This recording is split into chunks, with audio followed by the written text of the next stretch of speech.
He'd known me since I was little, and because he and my twin brother Peter got along so well, he tried to be buddies with me too. Dad always said it was important to start making connections now for when Peter and I ran the funeral home. But I didn't enjoy the small talk that required. So instead of engaging, I walked right past him, pretending I was about to start cleanup. Thankfully, he got the message and exited through the glass chapel doors. Now, all that remained in the chapel was a teenage girl and a dead body.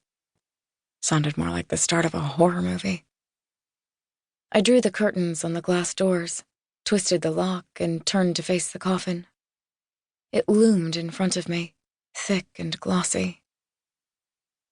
I pocketed one of the pamphlets and set the others down on one of the benches, keeping my eyes locked on the casket.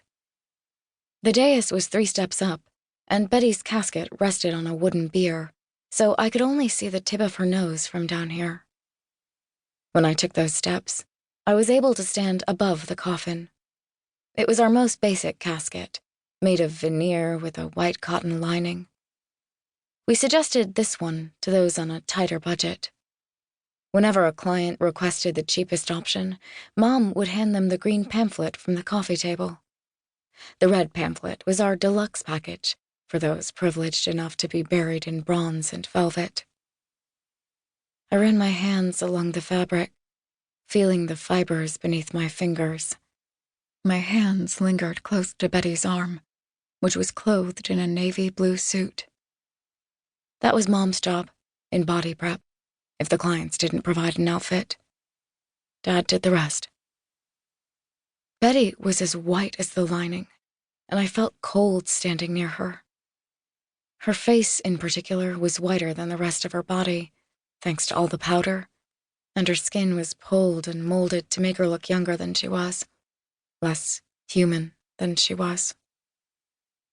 She looked as if she was made of wax instead of skin, due to the embalming fluid that had replaced the blood inside her cheeks.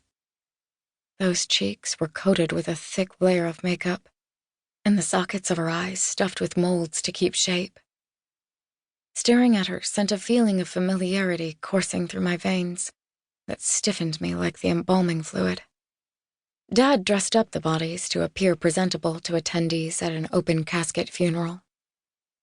I never understood in what world this mannequin-like visage was presentable to any audience. If you looked at the picture printed out on the memorial pamphlets or the easel, you'd barely be able to tell they were the same woman. No one could see the incisions in her legs or arms, or neck, used to drain her blood. I continued to run my hands along the cotton, back and forth. I was nervous. I knew I was stalling. I did this every time. I couldn't take my eyes off her face. She looked so much like someone I could have known. There weren't any neurons firing in her brain anymore.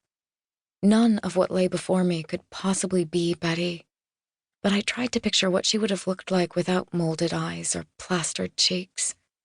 I couldn't reconcile the body's plastic face with her gentle features in the photo. Thinking about Betty alive, but seeing her dead, triggered my breaths to start shaking with my hands, and I gripped the side of the coffin more tightly, like it was the only thing keeping me upright. Sometimes, I could swallow away the anxiety and just do it. Other times it felt like this, like it was going to win, like it controlled my breathing instead of me. But I wanted to do this. Maybe I needed to do this. I felt for my breaths, and I took them back, made them slow, reminded myself they were mine. And with a deep exhale, I removed my hands from the coffin, my fingers leaving prints pressed into the lining. I reached toward what was once Elizabeth Ann Cooper's cheek, and my finger met her skin. In an instant, wearing that same navy blue pantsuit, but looking far more lifelike, Betty stood next to me. Her head moved around the room, her back arched, and she blinked as if to wake herself up from a dream. "Hi, Betty," I said, leaning down.